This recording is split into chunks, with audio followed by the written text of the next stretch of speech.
दोस्तों, मैं हूं अभिषेक और आप देख रहे हो पोल्ट्री वाला यूट्यूब चैनल। दोस्तों, आज की इस वीडियो में हम बात करने वाले हैं रानीखेत डिसीज के बारे में। जी हाँ दोस्तों, रानीखेत ये बीमारी एक प्रकार की वायरल डिसीज है और ये स्पेसिफिक आज का वीडियो मैं आज ही क्यों बना रहा हूँ। देखिए, पिछले कुछ 15 से लेकर 20 दिनों से मुझे काफी ज्यादा क्वायरी और काफी ज्यादा कॉल आ रहे हैं फार्मर भाइयों के कि अभिषेक भैया मेरे पोल्ट्री फार्म पर अचानक से मोर्टेलिटी बढ़ गई है। उसके बाद जब मैंने उनसे वीडियो मंगाई है और सिम्टम्स मैंने चेक करी है तो वहां पर उनका रानीखेत डिसीज निकल के आया हुआ है। तो कहने का तात्पर्य यह है कि अभी का जो मौसम चल रहा है, अभी रानीखेत का जो फैलाव है ऑल ओवर इंडिया कुछ कुछ पोर्शंस में दिखाई दे रहा है, काफी ज्यादा पोर्शंस में दिखाई दे रहा है। इसलिए मैं आप सभी फार्मर भाइयों को सतर्क करना चाहता था कि अलग अलग प्रदेशों से मुझे रानीखेत के ये जो बीमारी के कॉल्स आ रहे हैं, तो आप भी अपनी मुर्गियों का काफी अच्छे से ध्यान रखिए, प्रॉपर तरीके से उनको प्रिवेंशन करके रखिएगा ताकि आपका भी नुकसान ना हो, जो फार्मर भाइयों का नुकसान हुआ है। देखिए, मैं आपको एक एक छोटी मोटी बातें बता देता हूँ जिनको ध्यान देकर सुनिएगा। वायरल डिसीज ये रानीखेत का होता है ना, अगर इसका आप पहले अगर टीकाकरण नहीं करते हो, लासोटा अगर वैक्सीन उसको नहीं लगवाते हो और वैक्सीन न लगाने के बाद जब आपके फार्म पर रानीखेत डिसीज आता है तो उस पर कोई भी इलाज नहीं होता है। जी हाँ दोस्तों, इसका कोई भी इलाज नहीं है। ज्यादा से ज्यादा आप उसको मल्टीविटामिन देके उसकी इम्यून पावर बढ़ा सकते हो। समझ पा रहे हो? तो इसको आपको हल्के में नहीं लेना है। आज का वीडियो स्टार्ट से लेकर एंड तक पूरा देखिएगा। मैं आपको उसके सिम्टम्स, लक्षण क्या होते हैं, बाहरी लक्षण क्या होते हैं, पोस्टमार्टम करने के बाद उसमें क्या आपको दिखाई देगा, ठीक है। आपको अगर रोकथाम करना है तो आपको क्या क्या करना पड़ेगा, कौन से दिन में वैक्सीन लगाना पड़ेगा, वैक्सीन के कितने प्रकार होते हैं, ये सभी जानकारी आपको आज के वीडियो में मिलने वाली है। वीडियो के आगे ले जाने के पहले पोल्ट्री पीडअप ई बुक और हार्ड बुक का एक छोटा सा इंट्रो हम देख लेते हैं, उसके बाद इस वीडियो को हम कैरी फॉरवर्ड करते हैं। पोल्ट्री बिजनेस करना चाहते हो तो वीडियो में दिखाई जाने वाला पोल्ट्री पीडीएफ ई बुक और पोल्ट्री हार्ड बुक एक बार अगर आप पढ़ लेते हो तो पोल्ट्री के रिलेटेड बॉयलर पोल्ट्री फार्मिंग, देसी पोल्ट्री फार्मिंग और लेयर पोल्ट्री फार्मिंग की 90% जानकारी आपको मिल जाएगी। इस बुक में मैंने डिसीज, मेडिसिन, वैक्सीन और फीड मैनेजमेंट के अलावा चिक्स आने के पहले दिन से लेकर बड़े होने के बाद उनको बेचने तक इन सारी बातों को कवर किया है। पोल्ट्री पीडीएफ ई बुक और पोल्ट्री हार्ड बुक दोनों में भी सेम इंफॉर्मेशन दी गई है और ये दोनों भी बुक आपको हिंदी, इंग्लिश और मराठी भाषा में मिल जाएंगे। पीडीएफ ई बुक आपको मात्र 50 रुपये में मिल जाएगा और हार्ड बुक आपको 250 रुपये में मिल जाएगा अगर आप प्रीपेड 250 रुपये ऑनलाइन पे करके इस बुक को खरीदते हो तो। और अगर आप कैश ऑन डिलीवरी पे इस बुक को मंगवाना चाहते हो तो आपको 50 रुपए एक्स्ट्रा कैश कलेक्टिंग चार्जेस पे करना पड़ेगा। अधिक जानकारी के लिए या फिर इस बुक को खरीदने के लिए 91761143 इस व्हाट्सएप नंबर पे मैसेज कीजिए। तो सबसे पहले मैं आपको बताना चाहूंगा कि इसकी पहचान किस तरीके से करनी है, बाहरी लक्षण क्या होते हैं और पोस्टमार्टम करने के बाद अंदर में जो उसके पार्ट्स होते हैं उसमें आपको क्या लक्षण दिखाई देंगे। बाहरी सिम्टम्स की अगर बात करते हैं तो आपका मुर्गा हो या फिर मुर्गी हो, उसकी जो कलगी होती है, उसका जो कॉम होता है वो काला गिर जाएगा, मुर्गी आपकी सुस्त गिर जाएगी, पंख नीचे करके खड़े रहेगी। कई सिनेरियो में जो उसकी गर्दन होती है वो टेढ़ी हो जाती है। उसकी गर्दन क्यों टेढ़ी हो जाती है उसके पीछे का कारण मैं आपको बता दूं। ये जो रानीखेत का वायरस होता है वो सबसे ज्यादा उसके जो मुर्गी का दिमाग होता है, मस्तिष्क होता है, वहां पर अटैक करता है और उसके न्यूरॉन्स पर अटैक करने की वजह से जो मुर्गी का दिमाग होता है वो प्रॉपर तरीके से फंक्शन नहीं कर पाता, जिसके कारण उसके बॉडी के अलग अलग हिस्सों पर जैसे गर्दन, पैर, पंख, इनको लकवा मार जाता है। ठीक है, तो अगर आपकी मुर्गी लंगड़ा कर चल रही है, उसको पैर काम नहीं कर रहे हैं, उसकी गर्दन टेढ़ी हो गई है, तो ये रानीखेत का एक पक्का सिम्टम्स होता है। ठीक है, उसके बाद क्या होता है कि ये जो रानीखेत का जो वायरस होता है वो उसके डायरिया पर भी असर करता है, यानी कि जो उसका हाजमा होता है, अतड़िया होती है, उसमें पर इंपैक्ट करता है। तो ऐसे समय में आपको आपके मुर्गियों की जो बीट होती है वो 3 कलर की दिखाई देगी। एक तो होती है सफेद पतली, उसके बाद पीली पतली और उसके बाद होता है हरे कलर की पतली संडास, यानी कि बीट वो आपकी मुर्गियां करेंगी।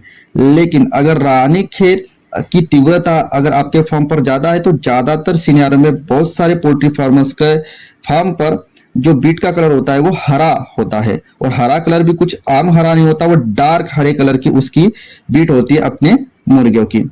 ये सभी के सभी जो लक्षण होते हैं दोस्तों बाहरी लक्षण हैं, लेकिन जब आप पोस्टमार्टम करते हो अपनी मुर्गियों का तो वहां पर आपको कौन सा लक्षण दिखाई देंगे। देखिए, सबसे मेन लक्षण अगर आप पोस्टमार्टम करते हो तो वो ये होता है जो गिजड़ होता है। जैसे कि आप वीडियो के स्क्रीन पर देख पा रहे होंगे, गिजड़ के ऊपर में एक फुगेनुमा एक पार्ट होता है, एक अवयव होता है मुर्गी का, जिसको प्रोवेंटिकुलस बोला जाता है। तो ये जो गिजड़ होता है, जठर होता है, उसके ऊपर के प्रोवेंटिकुलस का अगर आप काटते हो और अगर आपके मुर्गियों को रानीखेत का डिसीज अगर नहीं हुआ है तो वहां पर नुकीले कांटेनुमा सफेद दाने होते हैं। लेकिन अगर आपके मुर्गियों को रानीखेत का डिसीज हुआ है तो यही प्रोवेंटिकुलस के नुकीले जो दाने होते हैं वो लाल कलर के हो जाएंगे। तो ये भी एक 101% सिम्टम है कि आपके मुर्गे को रानीखेत का प्रॉब्लम या फिर वायरस का बीमारी हुई है। ये तो सिम्टम्स हो गए बाहरी और अंदरूनी कि किस तरीके से आप अपने मुर्गों को वायरस हुआ है, रानीखेत का डिसीज हुआ, ये पहचान सकते हो। अभी हम बात करते हैं कि इसका इलाज क्या है और इसका टीकाकरण हमको किस किस प्रोसेस से कब कब करना है। देखिए, इलाज की अगर मैं बात बोलूं तो रानीखेत डिसीज आपको आपके मुर्गियों को होने के पहले अगर आप वैक्सीन लगवाते हो वक्त रहते तो यही इसका सबसे बड़ा इलाज है। लेकिन वायरस या फिर डिसीज अगर आपको रानीखेत के मुर्गियों को हुआ है तो उसके बाद उसका कोई भी इलाज नहीं है। ज्यादा से ज्यादा आप अपनी मुर्गियों को, जो भी 3-4-5 दिन आपकी मुर्गियां सर्वाइव करती है, ज्यादा से ज्यादा उसको मल्टीविटामिन देके, इम्यून बूस्टर देके, इम्यूनिटी बढ़ाने वाली औषधि देके, मेडिसिन देके आप बस उसकी इम्यूनिटी बढ़ा सकते हो। इसके अलावा इसका कोई भी दूसरा इलाज नहीं है। तो इसका सबसे बेहतरीन इलाज यही होता है कि जिस दिन उसको वैक्सीन करने का रिकमेंड किया गया है उस दिन आपको उसका वैक्सीनेशन करना है। देखिए, अभी मैं जो बताऊंगा वो सिर्फ और सिर्फ रानीखेत का ये वीडियो है। तो रानीखेत की वैक्सीनेशन कौन से दिन और किस तरीके से करना, इसी के ऊपर मैं वीडियो बनाऊंगा। अगर आपको डिटेल और कंप्लीट चार्ट अगर चाहिए कि वैक्सीनेशन कब, कौन सा और कौन से दिन करना है, तो वो भी आप कमेंट कर सकते हैं। उसका एक डिटेल वीडियो में बनाकर आपको देखूंगा। देखिए, 7वें दिन आपको लासोटा की वैक्सीन करनी है। वो आप पानी से भी दे सकते हो, आंख में या फिर नाक में भी दे सकते हो। 7वें दिन के बाद लासोटा का वैक्सीन आपको डायरेक्टली 21वें दिन करना है।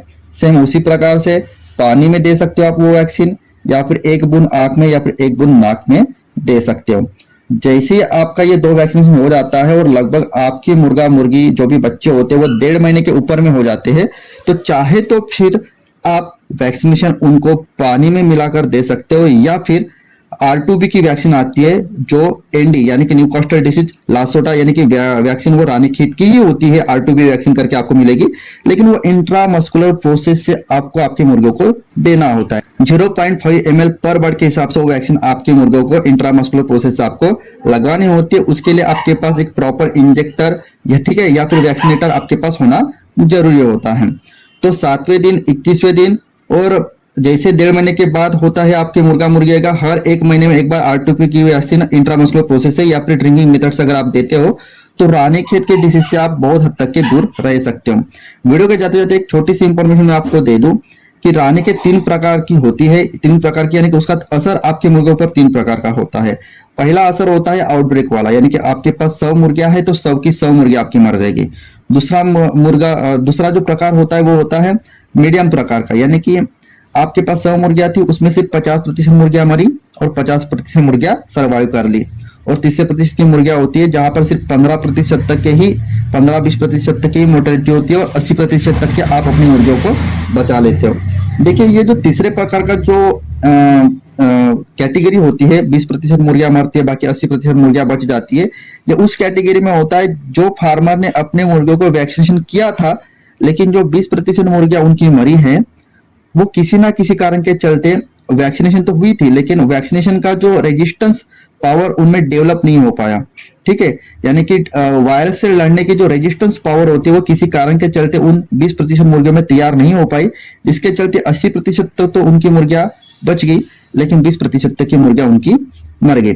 अगर आपको जानना है कि वैक्सीनेशन करते समय कौन सी गलतियां आपकी तरफ से होती है जिसके कारण वैक्सीनेशन करने के बावजूद भी आपके फार्म पर वायरस या फिर डिसीज होता है, तो उसके नीचे उसके रिगार्डिंग आप कमेंट कर सकते हो। उसके रिगार्डिंग में मैं आपको एक वीडियो डेडिकेट बनाकर दे दूंगा। देखिए, अगर 100% मोर्टेलिटी अगर आपके फार्म पर हो रही है तो कहीं ना कहीं गलती आपकी तरफ से ही हुई है। आपने प्रॉपर तरीके से वैक्सीनेशन नहीं की थी, या फिर वैक्सीनेशन की भी थी तो आपकी तरफ से कुछ ना कुछ गलतियां हुई थी, या फिर वैक्सीनेशन की भी थी तो वो लगभग उसको 2-2.5 महीना हो गया था और ये 2-2.5 महीने में आपने एक बार भी रानीखेत वैक्सीनेशन का बूस्टर डोज अपने मुर्गियों को नहीं लगाया था, जिसके कारण ही आपके मुर्गियों को ये बीमारी हुई है। ये उसके पीछे का कारण होता है दोस्तों। तो आई होप दोस्तों इस वीडियो में बताए गए रानीखेत डिसीज के रिगार्डिंग सिम्टम्स, उसके उपचार, प्रिवेंशन और ट्रीटमेंट के रिगार्डिंग जो भी बातें मैंने आपको बताई वो आपको अच्छी लगी होगी। वीडियो अगर आपको अच्छा लगा होगा तो दिल से एक लाइक, और चैनल पर अगर आप नए हो तो चैनल को सब्सक्राइब कर दीजिएगा। इसी तरीके का एक पोल्ट्री का नॉलेजेबल वीडियो लेके मैं मिलता आपको नेक्स्ट वीडियो में। तब तक के लिए धन्यवाद। मैं मिलता आपको नेक्स्ट वीडियो में।